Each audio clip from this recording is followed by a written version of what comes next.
We're excited to announce that our very own podcasting platform, Zencastr, has become a new sponsor to the show. Check out the podcast's discount link in our show notes and stay tuned for why we love using Zen for the podcast. You're listening to the Archaeology Podcast Network. You're listening to the Archaeology Show. TAS goes behind the headlines to bring you the real stories about archaeology and the history around us. Welcome to the podcast.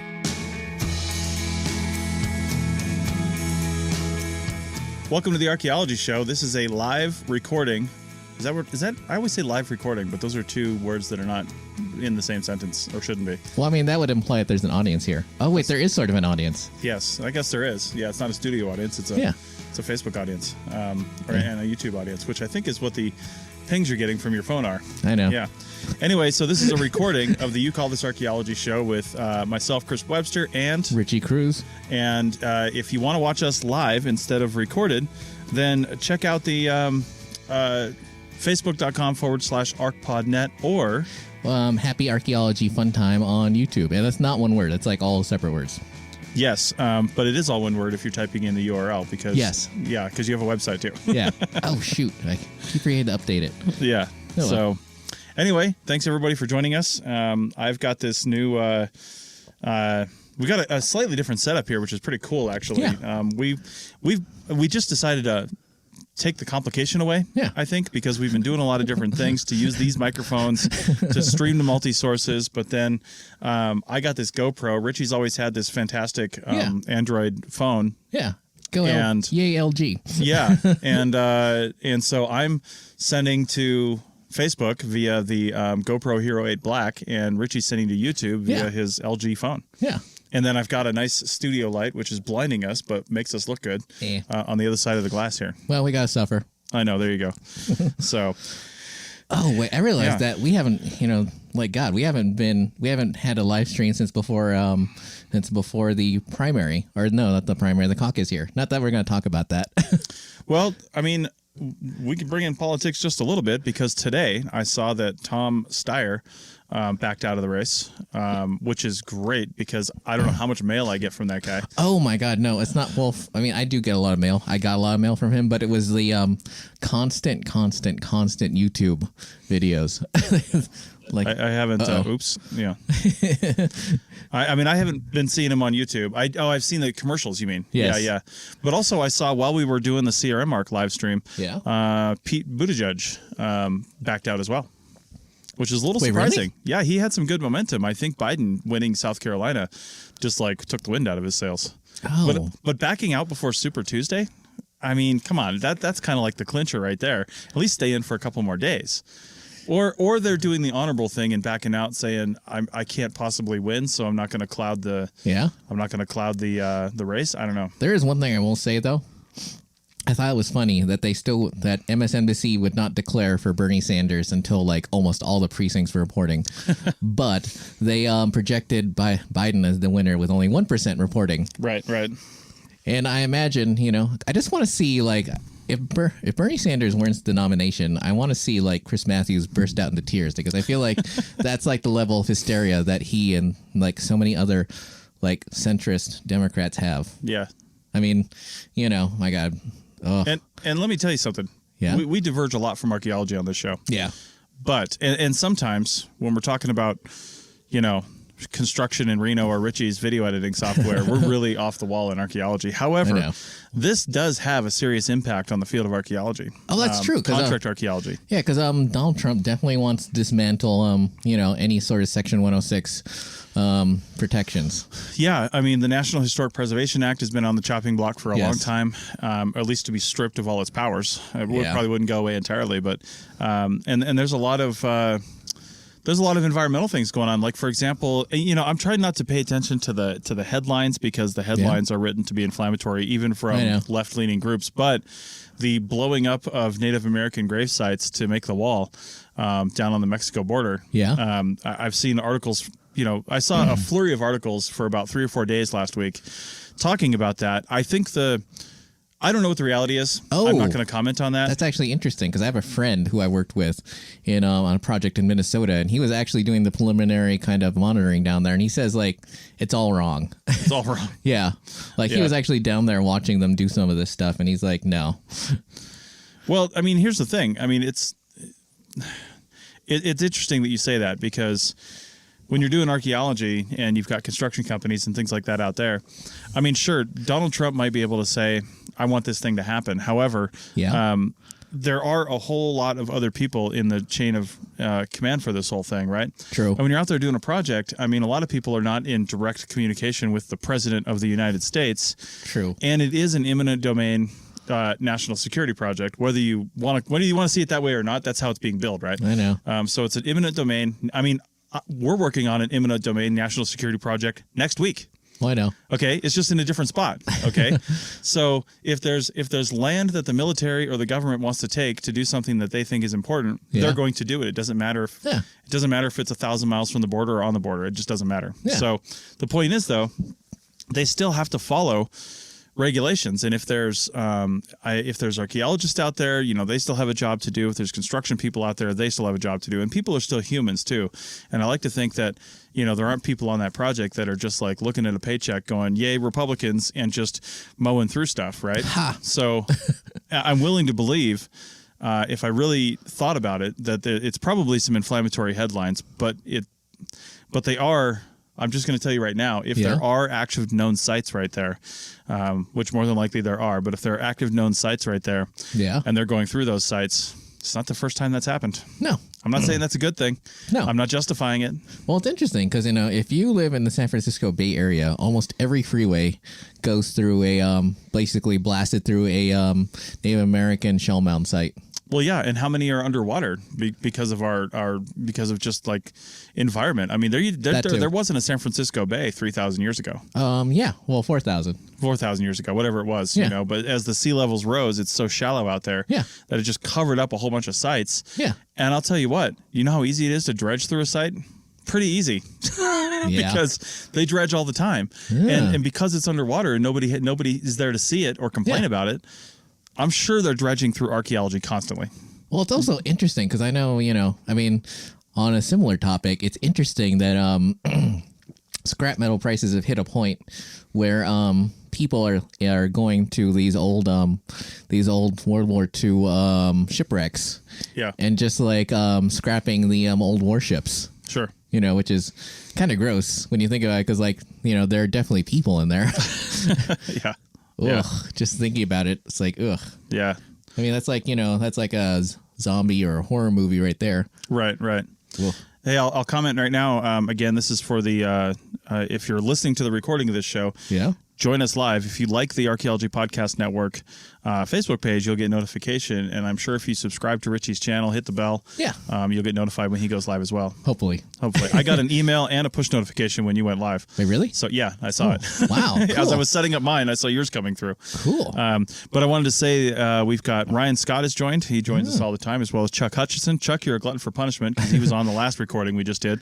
Literally 30 minutes ago, we stopped. I also thought it was interesting because I thought the feedback from some of the people doing participating in the chat for the CRM ARC recording was interesting. Like, you know, like, who was it, Chuck, who mentioned, you know, I'm over this topic? Yeah. Like, I enjoy that. Like, you know, you can ask for topics live on air and stuff like that. That's great. Yeah. And it's an amazing way to really crowdsource the topics, because especially for something like the CRM Archaeology Podcast and even this show, I mean, we come prepared to talk about stuff because we want to put out commentary and talk about stuff. But I'm more than happy to talk about what the audience wants to talk about, right? Except the only person I will not accept comments from is Carlton Gover, who has also joined us, because he's, you know, probably drunk anyway, just like when Connor joined us from the Life and Ruins podcast. So, you know, Carlton, if you want to comment, feel free, but otherwise, you know, stay out of it. However, I'm just kidding, Carlton. Say whatever you want. One thing that my co-founder Tristan Boyle and I were talking about, and Carlton, if you're still on, this will be news to you, but I want to go forward with this, is you've seen other like social media accounts where they say, hey, this person is taking over the social media account for a week or for a day or something like that. Well, two things I want to do with the APN, because it's unfortunately, a lot of people see this as kind of my show. And yes, it was my idea. Yes, I started it. Yes, I started it with Tristan. And yes, I do all the editing and stuff. But I never wanted this to be like not this is my show. Yeah. Like the APN is my show. Like it's my thing to do. And I'm just, Carlton comment, you bastard. Anyway, the APN is yes, it's kind of like my passion project, but I want so many other people to be involved with it. And so I think the Life in Ruins guys would be a great first test case on this, or it would lose us many people as followers. But I want them to take over our Instagram feed for a week. You know, give them the credentials to the APN so they can live stream here on the network. Well, I know Coffee Bar was doing that for a while. Yeah. I mean, you have to be careful in some cases because you're talking to a very wide audience that is not necessarily like the Life in Ruins audience.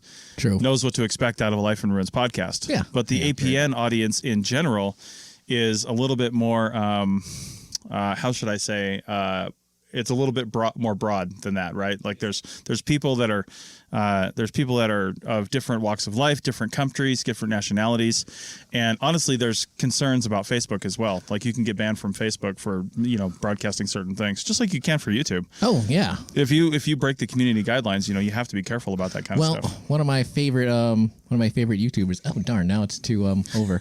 But one of my favorite YouTubers, like, he basically called an end to like his show, or at least one of his favorites, one of his highest rated shows. Yeah, where he basically, it's like a little talk show he does on Fridays. Right. He's actually like, I found him because he repairs guitar amps, and I like old tech and stuff, and that used to be his main thrust of his channel, and then he started doing like music industry stuff. Okay. And apparently YouTube does not like his videos anymore because of that. All right then. Yeah. Yeah. Which is that's weird. Yeah, which he thought was really weird too. And I was also surprised. Wow, I was surprised how much he doesn't get as many views as some other people I watch, but he actually got a surprising amount of money from each video. Right. He got like $300 or $400 for each video. Jeez. Yeah. That's a lot. Yeah. And he's only getting like sometimes 20, 30,000 views total. Wow. I wonder if he gets a higher percentage with more subscribers or something. I don't know how that works. Well, he also pointed out that all his trouble started when he hit the 100K mark. Oh, yeah. Yeah. Carlton commented, by the way, he little backstory. Yeah. So we Tristan Boyle at our 5-year anniversary a few months ago started a blog on the APN, on the APN website. So arcpodnet.com. I don't know what it is. Maybe it's /blog if you did it right. Anyway, so he asked, oh my God, here it goes. David and Connor just joined simultaneously. So they're probably in the same bedroom together watching this on a laptop, sitting on a pillow in between them. Anyway, so they anyway, Tristan asked if other people would want to do guest blog posts. Yeah. On the APN blog, for the other hosts, right? Yeah, I've seen that on Slack. Yeah. So actually, the Life in Ruins guys, I think they were the first ones to submit one. They just submitted it last night. I'm not even sure Tristan's seen it yet. Yeah. And now Carlton's like, first you want blog posts, now you want us to run your social media campaign. There better be a yacht trip involved. Carlton, I promise we'll double your salary. Oh, I was going to say, you have a boat. I have a boat. I don't have a yacht. I mean, if you make it to San Francisco or Lake Tahoe this summer, there's 100% a boat trip involved. See? So there you go. Wait, are you ready to talk about that podcast you were thinking of with the boat? Not until we do it. I don't want to commit to something that I'm possibly not going to do. Oh, interesting. But I will tell you that the way business expenses work, you have to use stuff for your business expenses. Although I'm probably going to be selling the boat this summer because I've got kind of a line on how to do that. Ooh. Because we want to get more mobile, and the boat's not very conducive to that. Yeah. That boat anyway. Yeah. And but anyway, other podcasts and other YouTube like things, like if you're watching this on the live stream, it's March 1st. If you're listening to this on the You Call Us Archaeology show recording, again March 1st. Yeah. And it was we just dropped, my wife and I we're using an old YouTube channel that I've had that has very little things on it, and I've cleaned it up a bit. And you renamed it. And we renamed it because I've watched a lot of videos on, well, two things. One, I've watched a lot of YouTube videos on people who are out doing fun, cool things, and they inspire me to do the same thing, right? That's what I think those videos are for. Yeah. But I also get a little frustrated because they never start their channels until they're well into the process. Right? Some of them started a channel like they wanted to buy a boat and they want to move their family on it. So you might see one or two videos before that.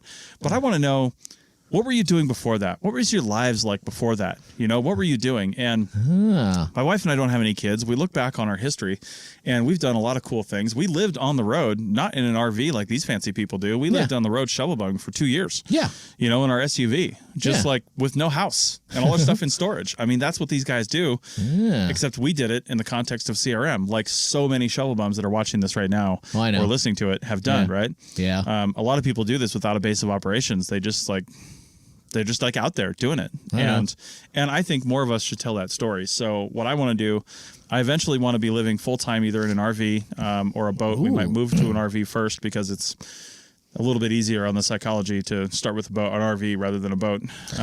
Yeah. Oh, interesting. But along the way, this comes back to the sort of historical adventure related podcasts. Yeah. Along the way, we're going to be filming a lot of stuff and a lot of things that we're doing and then dropping those on our YouTube channel every Sunday. Interesting. So, will that qualify as van life if you're in a big RV? No, I don't think so. Van life is very particular. Oh, is it? It is. I mean, RV life is very different from van life because you don't see, to be honest, most of the people in RVs you see, like if we are hanging out in RV communities, we're going to be around a lot of 60 to 80-year-old people, right? Now, I think that's, from the YouTube videos I'm watching, I think there is a smaller community of people that have decided to make this transition in their lives, and they are younger, 30s and 40s, maybe not 20s. 20s is more van life. I mean, it's just way less space, and you're okay with it when you're that age. I'm okay with that little space. It's really just, if we had like a van, like a conversion van or something, and we were going out just for weeks or even months at a time, but we still had like a home base, I would be okay with that. But when you're living in it, I love my wife, but when you're living in it, sometimes you just need a little more expansion, right? I'm not talking about more things. No. I'm talking about more space. Yeah. I told somebody the other day, if I've got 3 pairs of jeans, about 10 of these shirts, and a laptop, that's really all I care about. That's really all I need, to be honest. I don't care about having anything else. Yeah. All my books are digital. All my music is digital. All my TV is digital. True. I don't want any other clothes. I don't want anything else. We need stuff to make food with, but you got things like Instant Pot and, stuff like that. I just what more do you need? I just want to travel around with very few things. So going back to this channel. Yeah.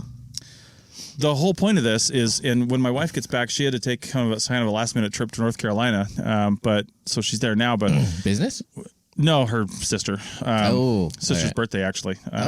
Actually, her sister's trip to Milan for her birthday got canceled because she's pregnant and they have viruses over there. So they all went out to South Carolina. So it's a good thing. It's a good thing. Yeah, she went out because her sister's birthday was the 29th. So it was her 8th birthday. We can talk about my trip to San Francisco because it was also something similar. Nice. Yeah. But anyway, so when she gets back, we're actually going to map out, because we have a vague idea of this because we've done it before, but we haven't done it in a while. But we're going to see what is our current debt and what is our current monthly expenses if we're making minimum payments, right? Just to get a baseline. So what is a baseline? We have to make this much money to live every month right now. Yeah. And what I want to do is I want to say, okay, so what I want is we have to make this much money to live every month, right? Yeah. And to do that, we have to pay down the debt. Yeah. And I'm in a position right now with this current job I have and some other stuff I'm doing. Yeah. This is why I took this project in the next 2 weeks. I don't have time to do this archaeology project, but it's a good payday for 2 weeks worth of work. Yeah. So it's just why not do this? Because I'm going to take all of that, drop it on this loan I had for the last project I did for these guys, and pay that thing off, right? Yeah. So if I can, because if you look at it, right now, if I just had to pull a number out of my, out of my ass, we probably need about $3,000 to $4,000 a month to pay our bills. Yeah. When you factor in food and stuff like that. And that's 2 of us, and that's me running a business as well. I've got some business debt I got to worry about, but I want to get that down to $1,500. $1,500 to $2,000. Well, then the money you need to make every month becomes way less. Oh, I know. Well, it's like when I was working at the bookstore. I definitely learned to live on a lot less. And then last year I was out monitoring, and I learned to live a lot more. Well, listen to the CRM Archaeology podcast because we talked about that in the first segment. Is field techs living that cycle of poverty and riches, right? Yeah. I mean, we've all done it. Yeah. We've all been on those projects where it's man, I can upgrade all my equipment, buy whatever I want right now. I know. And I'm okay with that from a from an upgrade and almost from a things standpoint. Like if you're going to buy a new computer, that's the kind of thing you use all the time. Yeah, if you're buying a new car or repairing your car, those are the kinds of things you do. But it's the people that buy stuff that's well beyond their means to support when that lucrative project goes away. Yeah. It's the people that go and say, oh, well, shoot, I've got a winter project, or I'm working for this company in the lab over the winter. I may as well get an apartment. What comes along with an apartment? A whole bunch of furniture. Oh, my God. I'm not going to say the company, but it was years and years ago. This person asked, was saying that they were thinking about buying a house because they've been saving. Yeah. And they're like, are you sure I'm going to have there's going to be lab work over the winter? And they said, oh, hell yeah, there's going to be lots of lab work over the winter. Yeah. And then as soon as she signs, like a week later, it's like, oh, sorry, there's not enough work. Yeah. It's like, my God, that's like the thing. Like, why can't companies just be more honest? I know. I feel like they'd get a lot more respect if they were more honest. Yeah. All right. Let's take a break real quick for the recorded audience for the Archaeology show, and we'll be back to continue this discussion. And for the live audience, and if you want to join us, facebook.com/ArcPodNet, and also YouTube. At Happy Archaeology Fun Time. There you go. Back in a second. Chris Webster here for the Archaeology Podcast Network. We strive for high-quality interviews and content so you can find information on any topic in archaeology from around the world. One way we do that is by recording interviews with our hosts and guests located in many parts of the world all at once. We do that through the use of Zencastr. That's Zencastr. Zencastr allows us to record high-quality audio with no stress on the guest. Just send them a link to click on, and that's it. Zencastr does the rest. They even do automatic transcriptions. Check out the link in the show notes for 30% off your first 3 months, or go to zencastr.com and use the code TAS.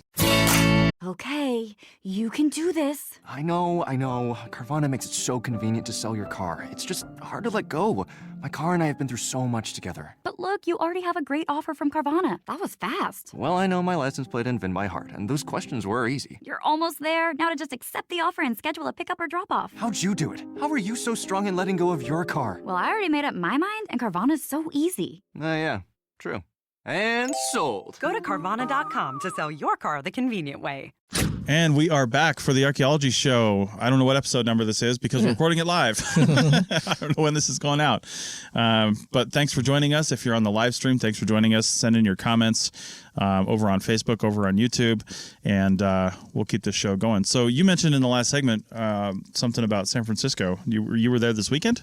Last weekend. Last weekend? Yeah. My sister suddenly, unexpectedly, was going to show up in the Bay Area. And, it's like we're both, well, I mean, I'm not so busy. I mean, I'm editing, but when I'm doing that, I'm like face down. But, we don't talk a lot. So one of the first things I did was like, why are you coming? Because I wanted to make sure that I didn't have to show up with like a funeral suit or anything. Like maybe one of my aunts or something or uncles had died. Because, I'm not that much in contact with, not that I don't love them, but, it's like life. Just don't live there.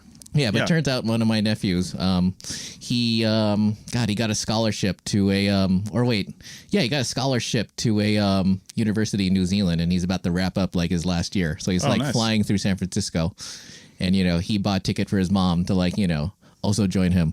That's cool. Yeah. So, and one of the things I will say is that, if you just pay attention to YouTube or Facebook comments or like comments on like the New York Times, San Francisco is like supposed to be hell. Like the worst place on earth. Right. And California is the worst place on earth. I went there. It was just the same as when I was growing up or when I left. It was just like completely normal, except for the fact that there's like parking spaces now. That's like the one thing I will admit. Because there's more parking now? No, it's because people are using Uber to get around. They just park their car in a central spot and either use Uber or there's so many electric bicycles and so many scooters. And like, I don't know where this hysteria over like lime trash and stuff came up, but it's just like, people just like, park their bikes just like they would park like a bike, that they owned. Like, there's like, I'm not sure if you've seen them, but certain Lime bikes, or is it Lyft? Yes, Lyft bikes. They come with an integrated lock, and you just lock them to something. That way someone can't steal it. That way you can stay signed into that bike and you can leave. Nice. And then you just return it to the central docking station at the end of the day. Yeah. And so this whole idea of lime trash and, all these bikes everywhere, it's just like, I feel like it's hysteria. Just like the way San Francisco is supposed to be hell is like hysteria. It was like just as nice and charming as normal. Yeah, I mean, we've got to do all kinds of things we can, and this leads me. It just made me think about climate change and stuff like that. And you look in the archaeological record, and Yes, climate change has happened throughout time. But definitely. But it's an undeniable fact that it's increased in the last century. Yes. And you can point to the reasons why. I mean, it's just science, right? The data's there to support that. And there have been times in the past, too, where a significant event has increased the speed and rate of climate change, but it's usually something massively destructive, like a meteor strike or, lots of volcanoes spewing stuff into the air, will increase global warming and climate change. And things like this just makes you think about it because God, I totally got derailed by Carlton, as usual. He's saying that the Life in Ruins people are not on the APNFB banner. It's about time you noticed that. It's been almost a year because I'm the one that does it. I do everything for this network, and I just haven't gotten around to getting your guys' pictures and adding them to the banner. I need to do that. Send me your pictures in Slack, black and white and square if you can. Anyway, so yours is on there. Yeah, I know. Yeah. So anyway, looking at like Lime bikes and Lyft bikes or whatever those things are, and e-bikes in general, there are people that complain about stuff like that, but I really don't understand it because you're right. Here. You're right. If you craft a city like cities in Denmark and Holland and even Germany, places like that, if you craft a city around biking and making that making that culture, it really will lead to fewer cars on the road. Yeah, which is a great thing. Like I was shocked, completely shocked. Like I was able to find parking every place I went easily. And not have to pay. That's a big statement for the Bay Area. Yeah, especially San Francisco. Like I was shocked, and like at spaces where you didn't need to pay. There's like regular street parking. Those are normally like gold, or at least they were before I left. Yeah. And now it's just like amazing. Yeah. Like I was totally shocked. Yeah, it is crazy. It is crazy. And it's a good thing to know. It's a good thing to know. Yeah, because I've driven up through that area quite a few times.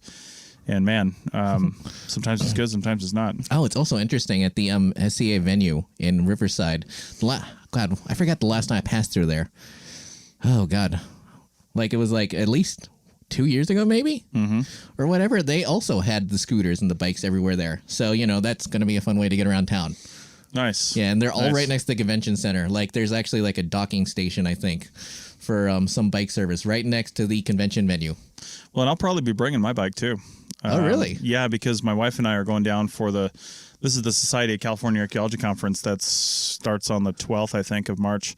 Yeah, basically 2 Thursdays from now. Yeah, and but we're going, as you are, we're rolling straight from that into another project for 10 days. Yeah. And we're going to be in a situation where I'd rather just ride my bike. So, like around town and stuff like that. Yeah. But speaking of where we're going to be, we had already talked about this. Well, we're going to be in Ridgecrest, California. Yeah. And there's a lot of cool things around there. Yes. I already put on my video list of videos I want to make. Yeah. Randsburg, which is the place we couldn't think about the other day when we were talking about it. The old, I want to call it a ghost town. It's an old mining town, but there's actually people that live there. So there's that. Like, was it you and me who were on a survey team down there, or was it me and someone else? No, I was with you because I was telling somebody else just about this. Because do you remember Johannesburg is the little town that's right there? Yeah, that's the one on the main freeway. On 395, yeah. I found $20 bills right by that store that says junk on the wall. Oh. Yeah. Because I was thinking about that time that we were like walking around there and some landowner came to us and said, "Oh yeah, we've been watching you guys for like a couple of days." Yeah, I don't doubt that. But then also Trona. Oh. I want to go back out to Trona. I've never been to Trona, actually. You never went out? Oh, man, Trona's great. Interesting. I wouldn't mind going there. Yeah, it's about 40 minutes from town, but... Although I hear it gives off the, maybe I shouldn't say this out loud, but it gives you the, I've heard that it gives off the hills have eyes vibe. It's a little creepy. We shot some PCS videos out there. Oh. Yeah, it's a little creepy. I won't deny it. And it was it was in Star Trek, The Undiscovered Country, I think. I think it's Star Trek 5. Oh. I don't know if that's the right one, but it's the one with Spock's brother. Yeah, that's it. Yeah, and they go to the center of the universe, and when they make it through this like outer shell thing and they get to this planet, and they're like cruising across the planet in a shuttlecraft, they land at Trona. Ah. Yeah. Or wait, I think, God, is that The Undiscovered Country? Because I think that's the 6th one. Oh, you know what? The Undiscovered... Well, we're really geeking out now. I know. The Undiscovered Country, I think that might be the one with the Klingons, where they try to destroy Starfleet, as usual. Yeah. Anyway, back to archaeology. Trona is not really archaeology. It's I would like to see the The Trona Pinnacles is what this is called. Look it up. Oh, those things. Yeah, but they're like it used to be underwater, as a lot of things over there did. Yeah. And these were like mud jets that came up, and they're like mud stalagmites. Yeah. But they're 20, 40, 60 feet tall in some cases. Yeah, and the reason why it's so sandy over there is because it's all most of that area used to be like a bunch of ancient lakes. Yeah, so it was ancient lakes, but with like a hot spring underneath it, and it would cause this mud to bubble up, and then harden and solidify as it went up Interesting. under the water. Kind of like Mono Lake. Kind of, but a different mineral, a mineral that just like hardened like concrete. That's why the Trona Pinnacles are still there. Ooh. Yeah, it's super cool. Which makes me think, I mean, they've been there for, millennia, right? Yeah. And I don't remember when we went out to see that, because there are a couple little reader boards out there. It's not like a park or anything. I don't even know who owns it, but probably just BLM land. But I would imagine there's some spiritual and religious Native American significance there. It's either that or just gave them the willies and they never went there. But because it is a pretty creepy place, and there's no vegetation, there were probably no animals nearby. There's no current sources of water near it. Like you would have to go there and like go there for a specific reason. And I don't remember seeing any petroglyphs or pictographs or anything like that at the pinnacles either. So was it the right side or sort of the rocks? Oh, it's like it's hard, but it's almost like a line, like you could just carve into it. Yeah. So well, because I noticed that if you if you get super familiar with like rock art sites, they're always like on the same sort of volcanic rock. Yeah. Well, I think one of the reasons for that is that basalt will like cleave at a certain way, and it forms these walls. So they were in areas where you could like walk up to it, which was really easy. You see a lot of rock art like that here in the Great Basin, probably because of its, like I said, it's ease of access, to be honest, and it looks good. It's like if you're going to create something of religious or spiritual significance, you want people to see it. True. At least locally, and putting it up basically on a wall. It's early Facebook. That's what it is. Just writing on their wall. So, although it is interesting, like I know that area, like the whole 395 corridor, there's like lots of rock art and lots of people with sawzalls. Yeah. Like I remember, God, it was years ago. I was going to go help update a site, and we went to look for it, and it was gone. Like someone had just taken a sawzall and just disappeared. Yep. Which is always fun. So anyway, what else do we have? I know there's a lot of cool things I want to do when we go down on that project, and going back to the YouTube channel, I'm not going to like link to it here. This is not the right venue for it. Maybe I will later. But it's if you're friends with me on Facebook, I'll be posting about it, so you'll see it there. But so I've just got I wrote out, of course, a Trello board to manage the videos that I want to shoot, and the ones I already have that I haven't edited yet. And I've got on the list again Randsburg and Trona, but then also some other stuff that we're going to be doing archaeologically related on that project. And then the day after we get back from that project, we're going to Cancun. Wow! And I've never been to Cancun. Really? Yeah, and I've never been to Mexico aside from walking across the border in El Centro to go to dinner. So I guess I've been to Mexico, but is it really Mexico? I mean, True. I guess it's Mexico, but and Cancun's not really Mexico either, for that matter. I mean, we're staying in a resort, for Christ's sake. It's going to be more foreign Although, tourists. aren't there like a lot of sites near there? Yes, well, that's the thing. So we're closer down. The resort we're staying at is down, I guess, south of Cancun is Playa del Carmen. Yeah, and I think I'm saying that right. And if you look at a map, we're like 3/4 of the way down the coast towards Playa del Carmen, so closer to there. Yeah, which is super cool because Cancun is a little more touristy, and Playa del Carmen, while still touristy, is also a little more local. And I've just done some reading, and there's like some farmers markets and some really cool stuff down there, just to get a little more local flair and a little more out of the touristy scene. But then you get up towards Cancun, and there's a lot of cool museums up there and a lot of cool sites up there. So we plan on not only shooting a lot of video, but also I'm hoping to do some podcast recording as well and talk to some of the museum curators and people like that. Have you contacted anyone?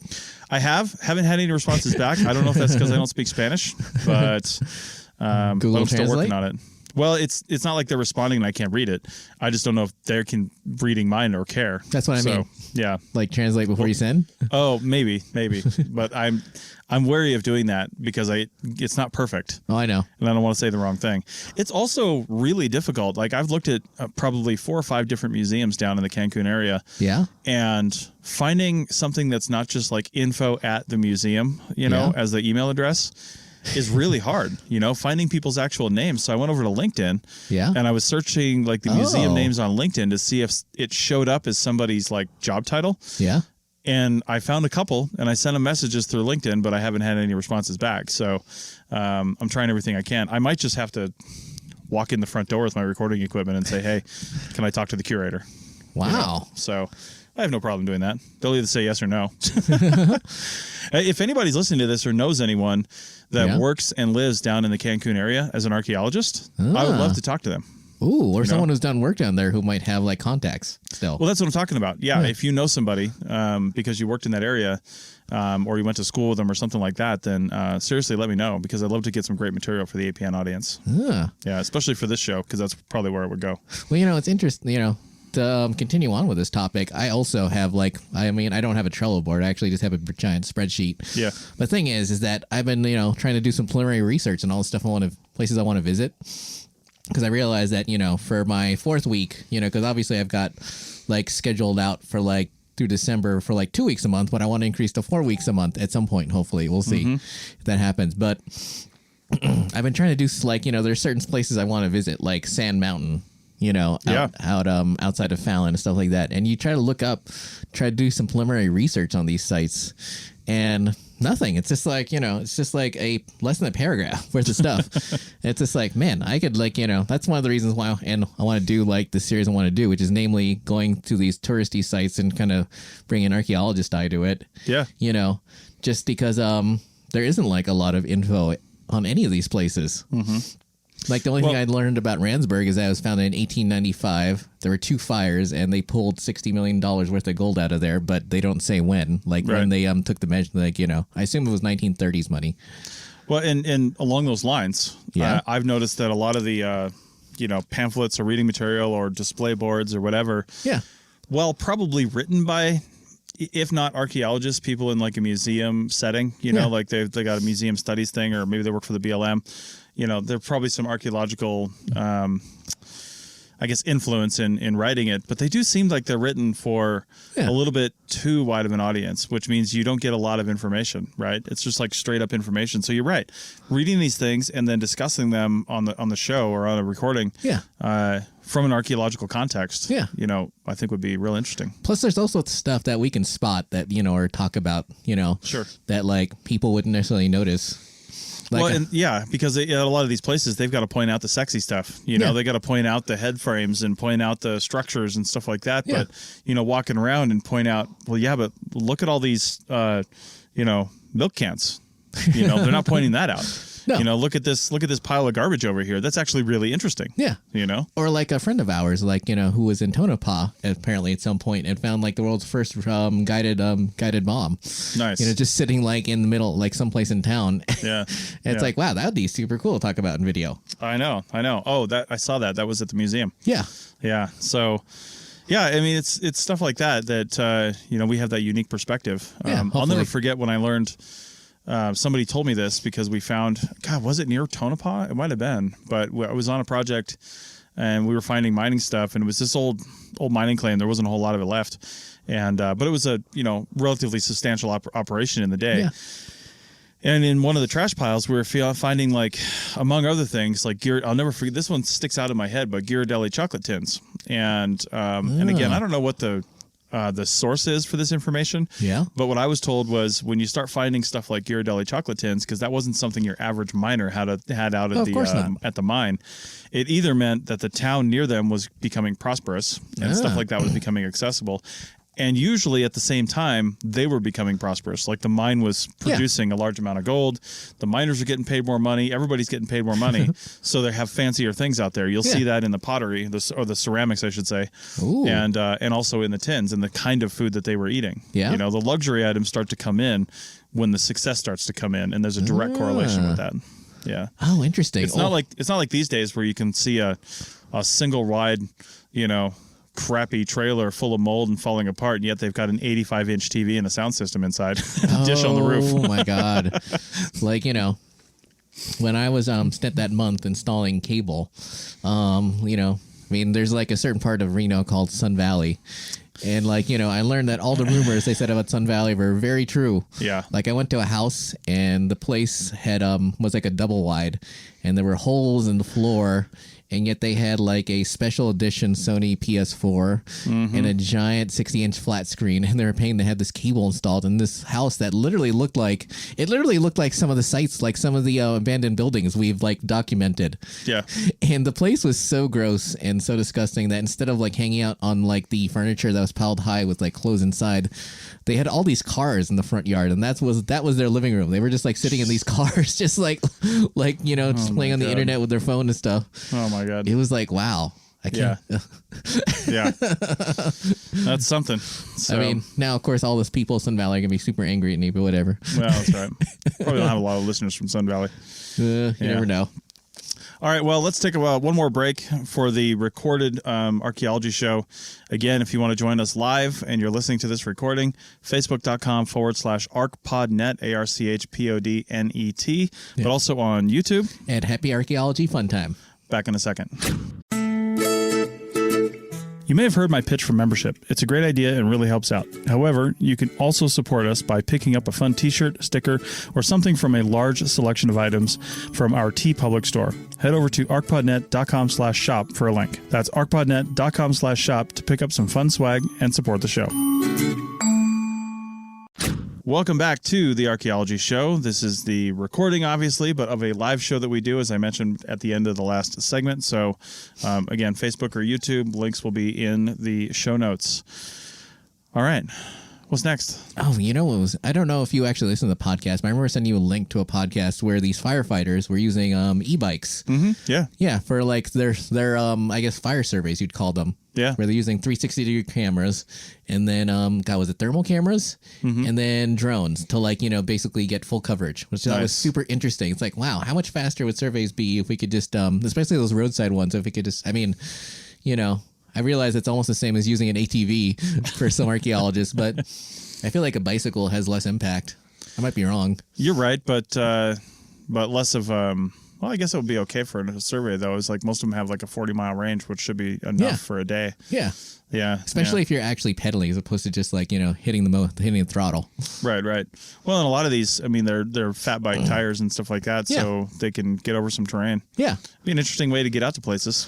Oh my God. You know what's interesting? I was watching a YouTube channel, and the thing is, this channel like specializes in RC planes and drones. Yeah. And they made their own they made their own personal flight vehicle in the form of like a quadcopter drone.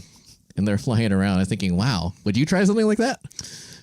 I mean, maybe not the first version of it, unless I built it and I knew a lot about it, Yeah. But that would be crazy. Because imagine, like a lot of people, one of my undergrad professors actually learned how to got his pilot's license so he could do photogrammetry and do aerial survey. But imagine if you could just roll up in with a one person size human I don't know what you'd call it, personal flight vehicle in the back of your pickup truck, and could just fly it around.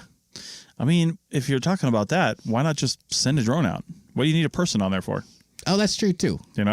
But that reminds me, though, I did see a YouTube commercial this morning for, I've got a light. It's not down here now, but the Loom cubes. Yeah. They have the new 2.0. Yeah, well, they showed them in this nice little adapter that hooks right onto the arms of a DJI Mavic drone, and they had one on either side, and they're such bright lights that they were showing nighttime surveys, people going out and doing nighttime surveys power lines and stuff like that. I don't know why you do this at night, but anyway, they were showing that and showing other things happening at night. But what I was thinking about was historic mine surveys. Ooh. Getting inside the mine and being able to illuminate nice and easy, because one of the problems of flying inside a mine is obviously there's two problems. One, if there's a lot of gases in the mine, you're probably going to ignite it with the electric motors on the drone. Oh, that was my first thought. Yeah, but if there aren't, if maybe it's well ventilated, it's just abandoned, getting down in there with a bigger drone is pretty hard because a lot of times there's cave in, there's wood all over the place, so you got to be really careful. But being able to kind of light your way and at least map part of it out. Of course, if you do plan on doing this, it would be easier to do it with an adit or something that was horizontal. Yeah, and so but when you're going in the drone, if you go around a corner or you go up or down a shaft or some sort of like vent shaft or something, you're going to lose the signal. Well, it's interesting. I don't know. Adam Savage from Mythbusters, and now he's got his YouTube channel. Adam Savage is Tested. He got loaned by one of those Boston Dynamics dogs. Yeah, I saw that. Yeah, he made that rickshaw. Yeah, I was thinking, man, you could totally send that out in a survey or down a mine shaft. Yeah. Probably. Because the other thing I was thinking about flying a drone in a mine shaft is that sometimes the gases might alter the air density and make the flight characteristics kind of wonky. Yeah, I suppose they could a little bit. Yeah, but I think those things are good enough to adjust for it. But the other thing you lose is the GPS stabilization. So you need localized GPS repeaters inside of there. True. Although, God, there are more and more drones coming in with integrating that. I mean, I know Skydio was the first one. It's probably the best one. But some of these companies are developing their own kind of obstacle avoidance technology. It's really good. Mm-hmm. Yeah. The power. God, is it the Power Egg? I don't remember. Yeah. Yeah, and the one that came out at CES, the one that looks, I think that's it. Yeah. Yeah, the one that can also be a camcorder or or a gimbal. Right. I really want that. It's pretty cool. Yeah. Yeah, it's definitely pretty cool. So. Of course, I have to get a new computer first. You're in a constant state of needing a new computer. I know. You always want to upgrade. Well, because, the software just keeps getting better. Yeah. Like we were talking about the other day, the software I use is optimized for the high-end computers. And anything less, it sometimes it won't even run, or it'll crash every 5 minutes like it did on me last night. Yeah. Even though I still love the software way more than Premiere Pro. Yes. Hey, while I'm thinking about it, it's not going to be this month, of course, but possibly in the May timeframe, because I think April's kind of booked up right now. But in the May timeframe, definitely over the summer. Although I don't know when yet. Yeah, my wife and I are going to be doing a lot more road trips. Ooh. And one of the things that I'm starting to put some stuff on the calendar so we can have these spots where we need to be in a place, and in between you're just kind of wherever you're at. Yeah. And one of them, for the first time, I've never really been able to go just because, I don't know, circumstances. But the Pecos conference, I've never been to the Pecos conference. Is that the one where you go camping? Well, I think you can camp. I mean, it's in the middle of nowhere. So. Or is that the one that's in the tents? Yes, it's both. Yeah. Ooh. Yeah, so they put up these big tents for the lectures and the presentations. They've got poster sessions. I mean, it's a full conference. Yeah. I've just never been, and it's in the beginning of August this year. Yeah. But what I wanted to say is, with us going around, I do want to do some more recording for the APN on site, different places. So if you've got a project or an excavation, or not even excavation, if you're just doing a long-term CRM project or something like that, I'll be mentioning this throughout. But if you guys are, I would love to show up and, go out with some people in the field for the day and, or just talk to them at the hotel at the end of the day over some beers in the parking lot, tailgating out at the end of the day, whatever you guys are doing, and just talk to people. Talk to people about cool things that are going on. If your project is under wraps from a security standpoint or from a conversational standpoint, because a lot of them are, I totally understand that. That doesn't mean we can't talk about archaeology in general, right? Like the CRM archaeology and what you're doing. We don't need to talk specifics of the project. We don't even need to say what town we're in. We don't need to say anything.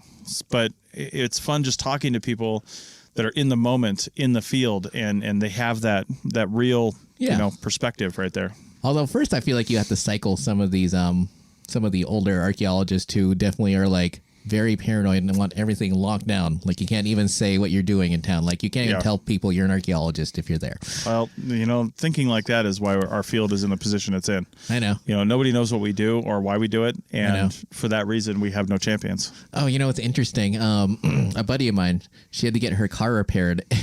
And so she brought her car to a local place to get it repaired. And they were disappointed because, they thought that the CRM company that we both worked for was a secret government agency because they're so secretive. I thought, wow. I wish we worked for secret government agencies. We'd make a lot more money. I know. Oh, you know what's interesting? I mean, this will probably be out of date by the time this goes on air, but was it shovel bums? Like the you can be like you can be a PI in Saudi Arabia if you want, if you read your shovel bums emails. I missed that one. Yeah, and they're also looking for a project manager. That must be through the government, right? Defense Department or something? Yeah. Well, no, it's like I think it's for the Saudi government. Oh, for their government? Yeah. Wow, that's crazy. Yeah, which I thought was super cool. Although I don't know, I assume you'd have to be, capable. Have some knowledge of the archaeology over there too. Well, that too, but also like interested in living over there for a long period of time. Right. Yeah. It's just like here. Be interesting. Yeah.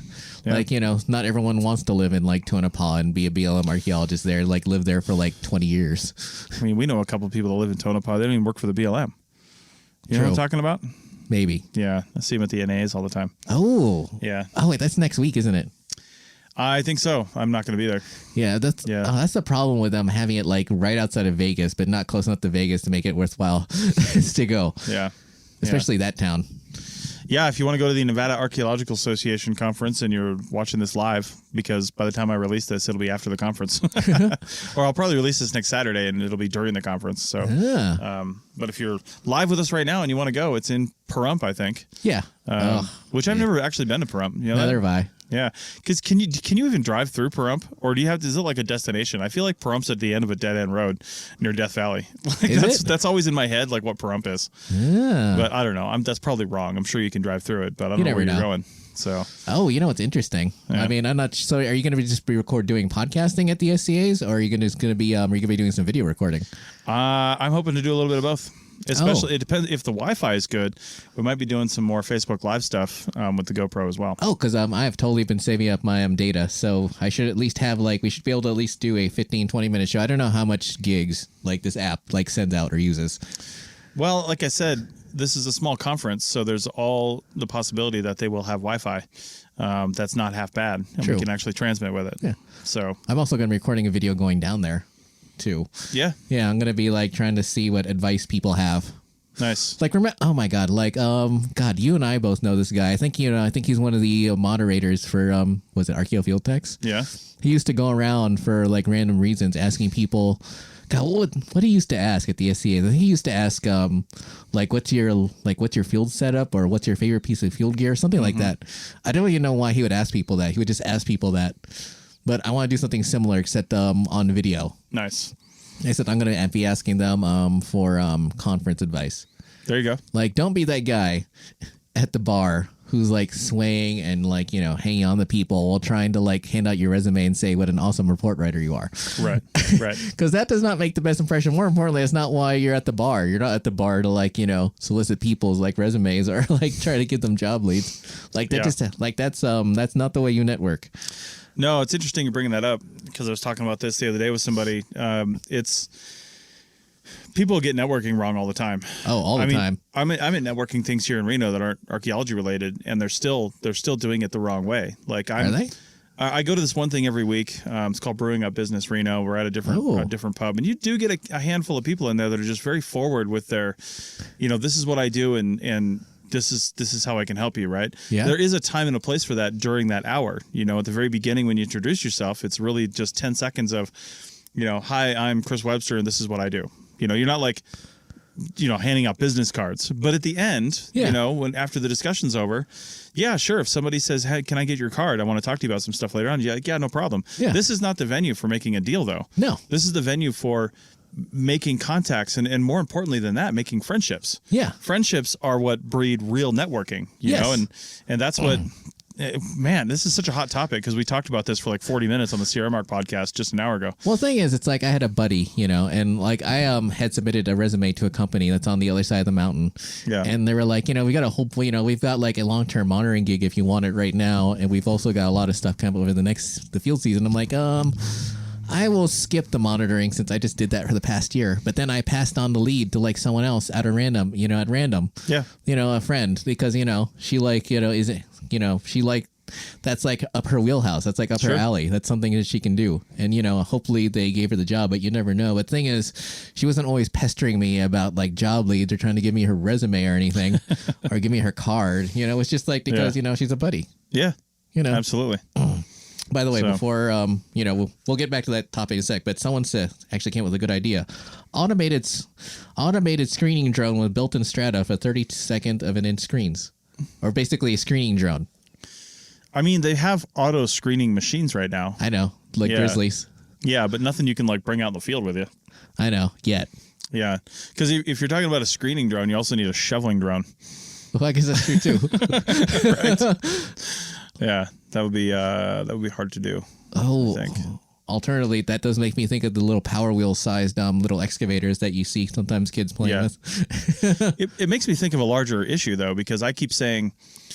I also can't remember a podcast where I didn't mention the word drone like in the past year. But anyway, I've always said that drone survey, and when I say drone survey, like initial drone survey for pedestrian survey, not like shovel testing survey, but initial drone survey is not that hard. There's people doing it, right? Yeah. We interviewed somebody on the the Archaeotech podcast, who they basically create 3D photogrammetric models from drone survey. I think it's over somewhere in Italy or something like that.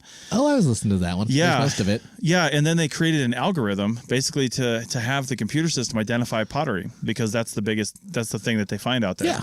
And they were able to run that algorithm, this machine learning algorithm, over the overlay, and then find stuff, right? Yeah. That's basically drone survey. Drone's not looking like live. I mean, you're taking the images, you're doing something with them, and then you're looking to see what you can find. Yeah. Without going in the field. And sometimes it's just a safety thing, right? But I'm always like, right tool for the right job. And I've never really thought about taking a drone to the next level. Because my thought, like this project we're going to do in a couple of weeks, you could easily survey an entire area in 2 days with a drone. Yeah. Right? But we're going to take 10 days to do it. But you could easily do it in 2 or 3 days with a drone. And then I'd spend another day or two with a larger group of people, maybe even like 40 people, like crowdsourcing it online and saying, hey, look over these. Here's what you're looking for. Identify the places where there could be archaeological sites. And then we go out to the coordinates for the previously recorded sites, and we go out to the coordinates for the things people thought were sites that you could tell from the drone survey.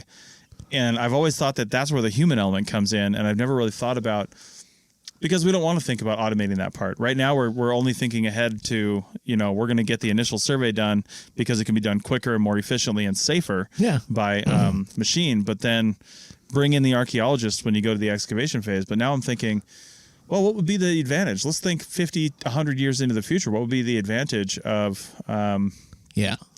basically having machines do the excavation phase as well, or at least more likely better subsurface imaging.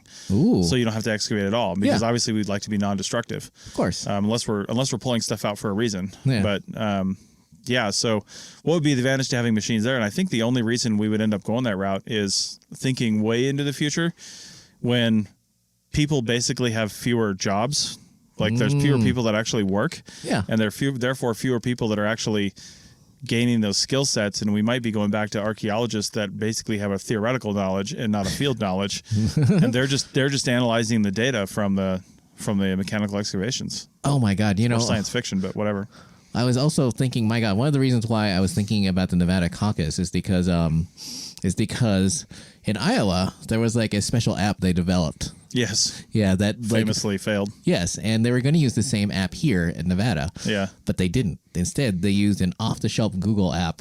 And Google did not make any concessions or special changes for them. They just had some people in Vegas to answer questions and stuff like that. Mm-hmm. The thing is, it made me think that you were talking about with companies these days obsessing over developing their own form taking apps for the field. There's, and it's just do you think there's gonna be a moment where a majority of these companies just realize that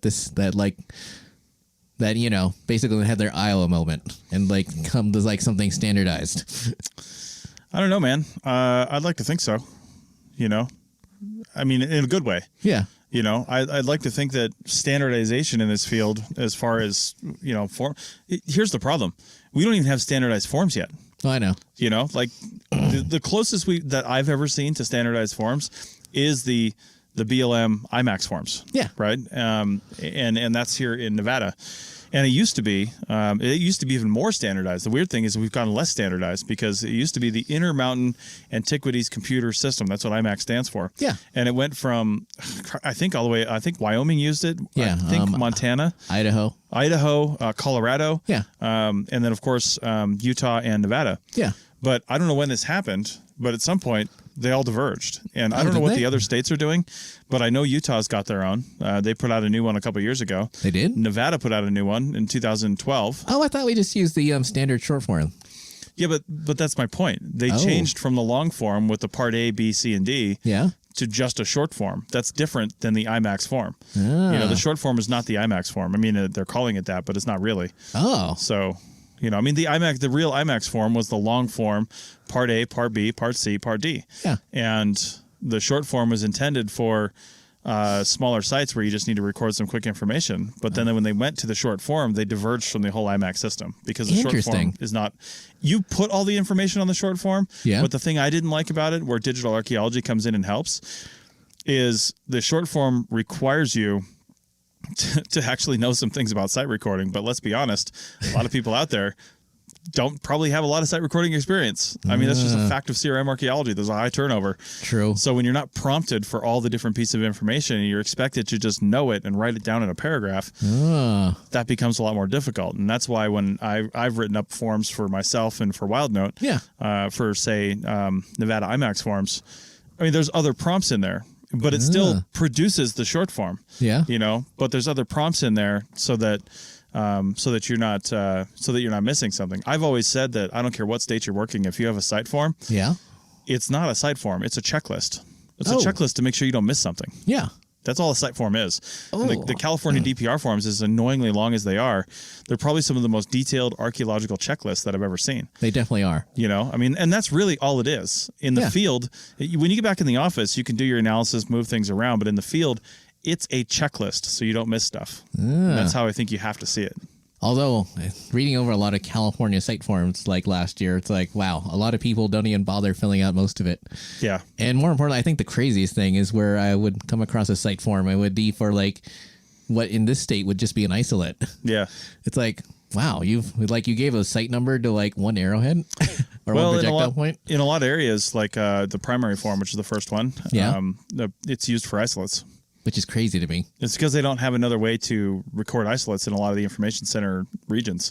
They don't have a special like isolate category. I kind of actually agree with it. Really? Like if you're just going to put down minimal information, if you turn in that primary form, it's a piece of paper that says this thing is here. They assign a number to it, and it can go in a database. If they had what surprises me is they have like 13 forms. Why isn't one of them an isolate form? Oh, see? Like that's why they just use the primary record. Yeah, like they even have like a linear feature form. They have rock art forms. Yeah, yeah. Interesting, because I know in this state, like you just like fill out a spreadsheet, right?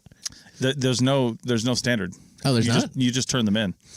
Oh. Yeah, like you said, it's usually on a spreadsheet. Yeah. Yeah, I mean, I have an isolate form in WildNote for Nevada that people can use, but it's all the basic information about an isolate.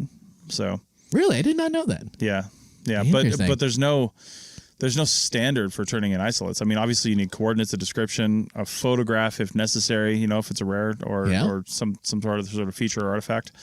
But yeah, and that's the other thing is isolated features. Yeah. You can have isolated features in Nevada, when in a lot of places a feature is inherently a site. Oh, that's true. Because, how many prospect pits are there in this state? I know people still get it wrong, though, because if there's a prospect pit with like a can or a piece of glass. Oh, that's a site. That's a site. Yeah. Yeah, but people are like, well, it's associated with the prospect pit. Yeah, it doesn't matter. No. That's a site. Yeah. I mean, it's two things. Yeah, and if you get, what happens if you get 10,000 of those in a small area? Now you've got a district. Oh, that's true. Yes. Now they are all features. Oh, God. I forgot. Yeah. Where was it? Where's it? God, was it Battle Mountain where we were recording that, on that big project out there?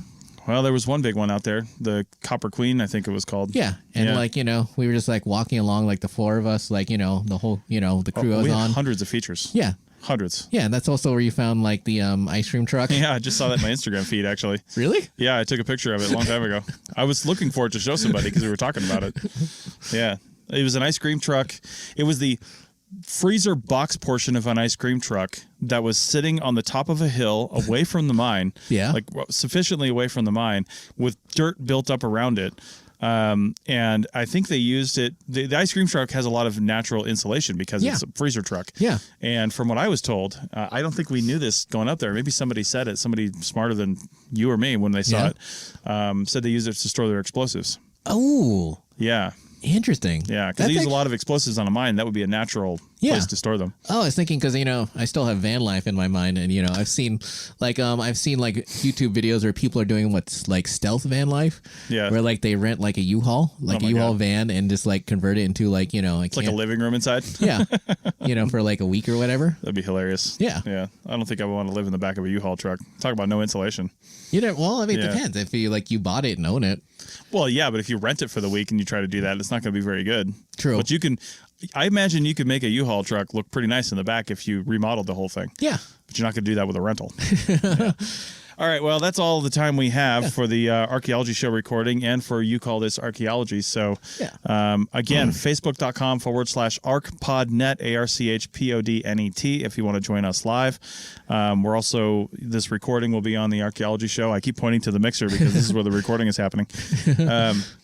And also, I think we're going to keep doing this in this simple way a lot more. I don't think the audio is quite as good for the live audience, but they can still hear us. Yeah. If you couldn't, they would say something. Yeah. I mean, it sounded fine when I was watching on TV earlier. Yeah. So there you go. And if you want to watch this on Richie's side, because we're not doing this on the APN YouTube, we do have one kind of. Oh, you do? Yeah, but we never use it. Oh, all right. But Richie has a YouTube channel. Yeah. Happy Archaeology Fun Time.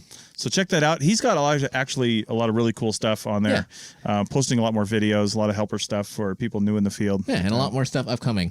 There you go. At least twice a month. That's it. Yeah. All right. Well, thanks, everybody. Cool. Join us live next time if you didn't this time. And for those that did join us live this time, thanks a lot. And what really helps is if you see us live, share it. Oh, that too. Share it somewhere. I try to share it to all the groups, but at some point I'm going to get banned for sharing too much.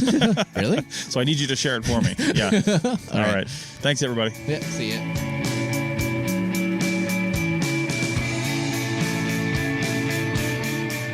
Thanks for listening to the Archaeology Podcast. We hope you enjoyed it. You can provide feedback using the contact button on the right side of the website at www.archaeologypodcastnetwork.com/archaeology. Or you can email Chris at archaeologypodcastnetwork.com.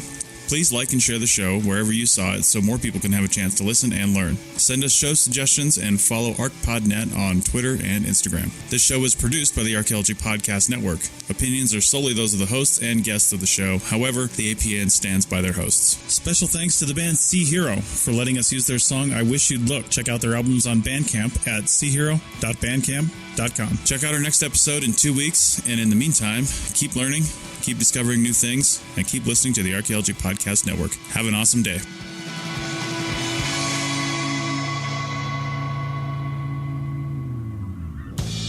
This show is produced and recorded by the Archaeology Podcast Network, Chris Webster and Tristan Boyle, in Reno, Nevada, at the Reno Collective. This has been a presentation of the Archaeology Podcast Network. Visit us on the web for show notes and other podcasts at www.archpodnet.com. Contact us at chris@archaeologypodcastnetwork.com. Thanks again for listening to this episode and for supporting the Archaeology Podcast Network. If you want these shows to keep going, consider becoming a member for just $7.99 a month.